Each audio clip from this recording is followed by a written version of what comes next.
Dimanapun saja Anda berada, Shalom, salam sejahtera. Kita berjumpa kembali hari ini untuk mendengarkan firman Allah. Nah, pada hari ini kita akan mendengarkan firman Allah masih di dalam kitab Keluaran.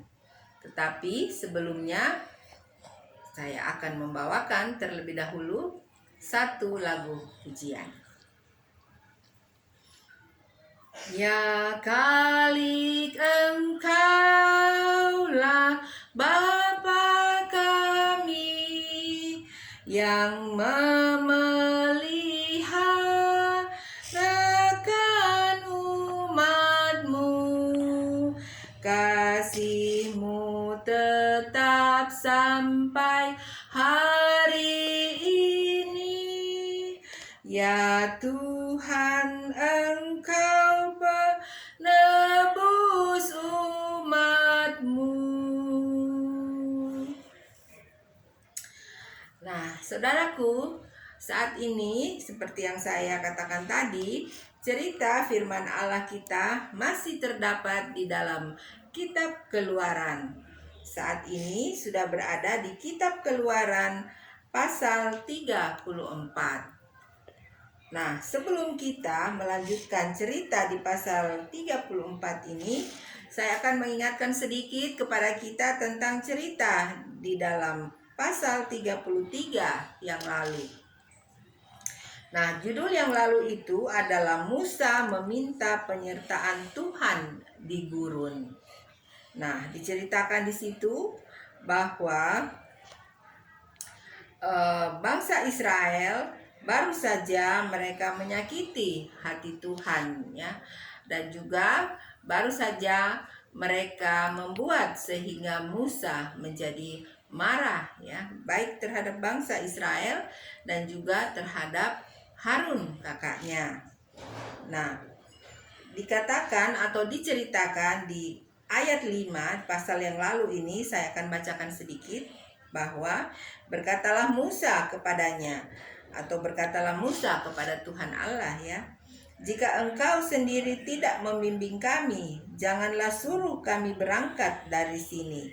Dari manakah gerangan akan diketahui bahwa aku telah mendapat kasih karunia di hadapanmu, yakni aku dengan umatmu ini? Bukankah karena engkau berjalan bersama-sama dengan kami, sehingga aku dengan umatmu ini dibedakan dari segala bangsa yang ada di muka bumi ini? Nah, jadi ini permohonan, ya, yang dikatakan oleh Musa kepada Tuhan Allah, ya. Jadi Musa mengatakan, Tuhan, biarlah engkau sendiri terus membimbing kami, ya. Dikatakan, bagaimana apabila engkau tidak membimbing kami, ya? Janganlah suruh kami berangkat dari sini.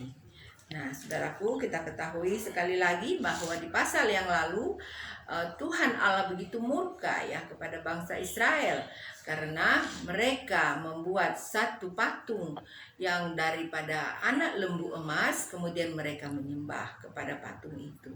Mereka mengatakan inilah Allah mereka. Nah, oleh sebab itu Tuhan Allah sangat murka, sehingga Tuhan Allah mengatakan kepada Musa bahwa Dia tidak akan menyertai atau membimbing akan bangsa Israel lagi. Nah, oleh sebab itu inilah percakapan yang tadi kita sudah dengarkan bersama-sama.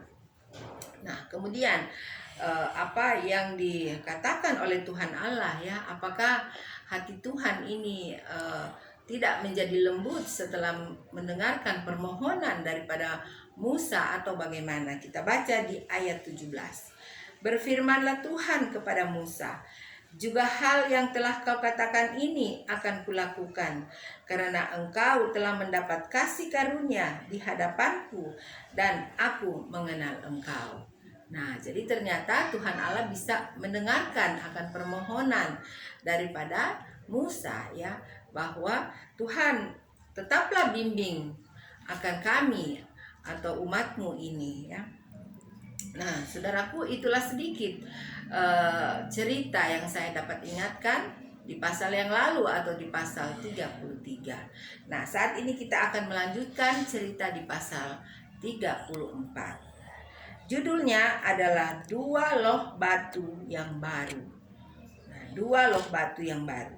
Berfirmanlah Tuhan kepada Musa, pahatlah dua loh batu sama dengan yang mula-mula, maka aku akan menulis pada loh itu segala firman yang ada pada loh yang mula-mula yang telah kau pecahkan.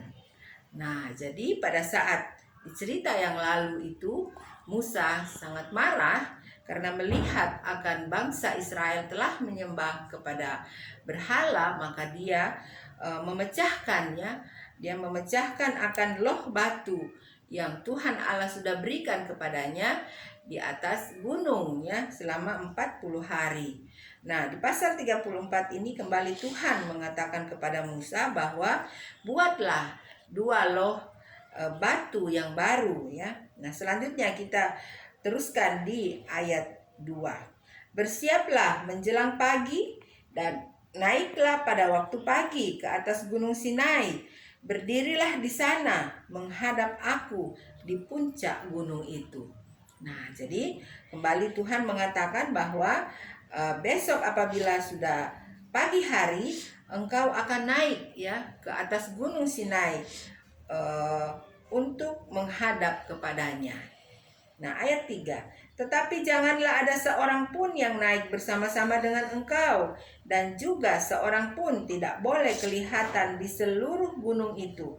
Bahkan kambing domba dan lembu sapi pun tidak boleh makan rumput di sekitar gunung itu.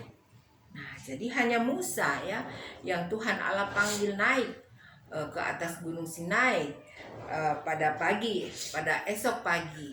Dan juga Tuhan Allah mengatakan bahwa tidak boleh ada yang dekat dengan gunung Sinai ya.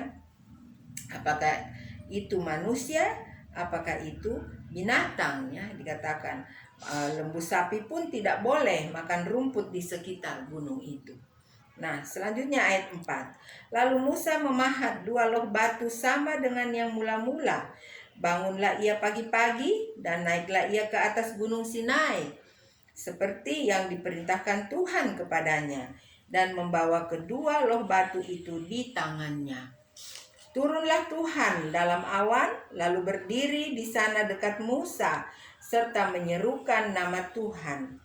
Berjalanlah Tuhan lewat dari depannya dan berseru, Tuhan, Tuhan, Allah penyayang dan pengasih, panjang sabar, berlimpah kasihnya dan setianya, yang meneguhkan kasih setianya kepada beribu-ribu orang, yang mengampuni kesalahan, pelanggaran dan dosa-dosa, tetapi tidaklah sekali-kali membebaskan orang yang bersalah dari hukuman, yang membalaskan kesalahan bapa kepada anak-anaknya dan cucu-cucunya kepada keturunan yang ketiga dan keempat. Segeralah Musa berlutut ke tanah lalu sujud menyembah. Nah, jadi pada saat pagi-pagi itu benar Musa naik ke atas membawa dua loh batu itu, dan kemudian berjumpa dengan Tuhan Allah, dan ada suara yang seperti kita sudah baca tadi di atas ya.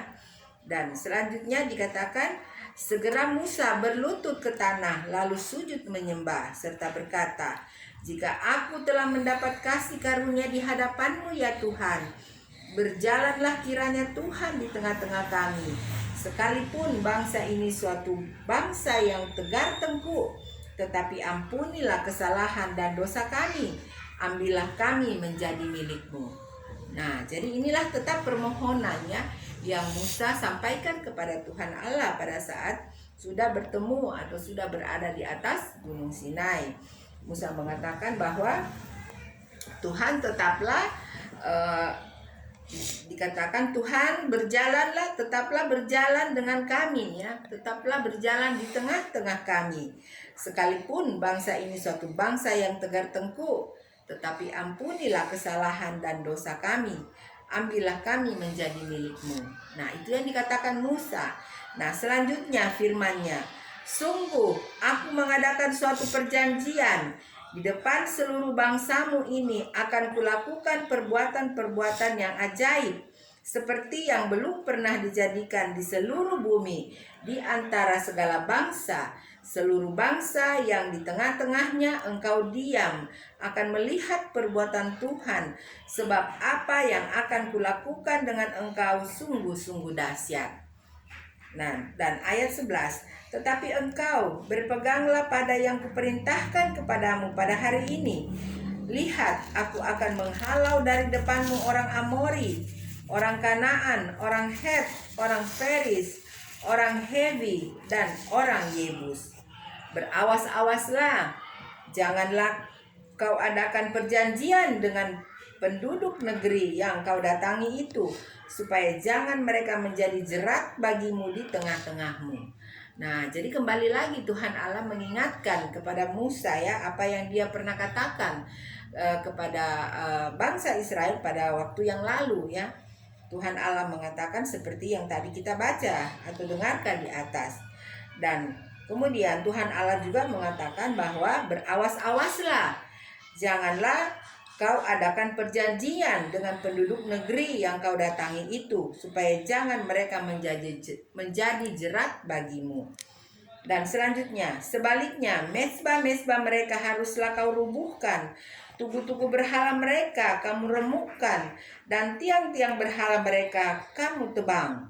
Wah, jadi benar-benar Tuhan Allah mengingatkan kembali ya kepada Musa bahwa inilah hal-hal yang Tuhan tidak suka bangsa Israel itu lakukan apabila mereka telah berada di tengah-tengah tempat yang dimana Tuhan Allah sudah tunjuk kepada mereka. Nah, selanjutnya, sebab janganlah engkau sujud menyembah kepada Allah lain. Nah, kembali Allah di sini huruf kecil atau berarti dewa-dewa ya. Karena Tuhan yang namanya cemburuan adalah Allah yang cemburu. Janganlah engkau sampai mengadakan perjanjian dengan penduduk negeri itu apabila mereka berzina dengan mengikuti Allah mereka dan mempersembahkan korban kepada Allah mereka, maka mereka akan mengundang engkau dan engkau akan ikut makan korban sembelihan mereka. Nah, jadi kembali lagi ini yang dikatakan oleh Tuhan Allah kepada Musa ya, jangan mengikuti tata cara daripada bangsa ya, di mana mereka akan pergi nanti ya. Bahkan Tuhan mengatakan bahwa mezbah-mezbah yang mereka dirikan untuk menyembah kepada Allah-Allah mereka itu atau berhala-berhala mereka itu harus dirubuhkan. Nah, selanjutnya ayat 16. Apabila engkau mengambil anak-anak perempuan mereka menjadi istri anak-anakmu, dan anak-anak perempuan itu akan berzina dengan mengikuti Allah mereka, maka mereka akan membujuk juga anak-anakmu laki-laki untuk berzina dengan mengikuti Allah mereka. Janganlah kau buat bagimu Allah tuangan. Wah, luar biasa saudaraku ya. Sehingga Tuhan mengatakan kepada Musa, anakmu laki-laki itu tidak boleh menikah dengan anak perempuan mereka. Karena apabila anak laki-lakimu itu menikah dengan anak perempuan mereka, maka nanti anak laki-lakimu itu akan diajak oleh mereka untuk menyembah juga kepada berhala yang mereka buat ya. Dan Tuhan mengatakan, Tuhan tegaskan bahwa janganlah kau buat bagimu Allah tuangan ya. Jadi Allah sangat murka ya, Allah sangat marah. Dikatakan tadi Allah itu cemburu adanya ya. Dia tidak suka apabila umatnya menyembah kepada hal-hal yang lain ya, atau berhala-berhala. Nah, selanjutnya, hari raya roti tidak beragi haruslah kau pelihara. 7 hari lamanya engkau harus makan roti yang tidak beragi, seperti yang kuperintahkan kepadamu pada waktu yang ditetapkan dalam bulan Abib, sebab dalam bulan Abib itulah engkau keluar dari Mesir. Nah, saudaraku masih ingat yang lalu di pasal-pasal yang telah kita bacakan ceritanya atau dengarkan ceritanya, yaitu pada saat bangsa Israel keluar daripada tanah Mesir itu tepatnya di bulan Abib ya, dan mereka tidak memakan roti yang beragi ya. Jadi ada 7 hari mereka tidak memakan roti yang beragi. Nah, selanjutnya ayat 19. Segala apa yang lahir terdahulu dari kandungan, akulah yang empunya, juga segala ternakmu yang jantan, anak yang lahir terdahulu dari lembu atau domba. Tetapi anak yang lahir terdahulu dari keledai haruslah kau tebus dengan seekor domba. Jika tidak kau tebus, haruslah kau patahkan batang lehernya.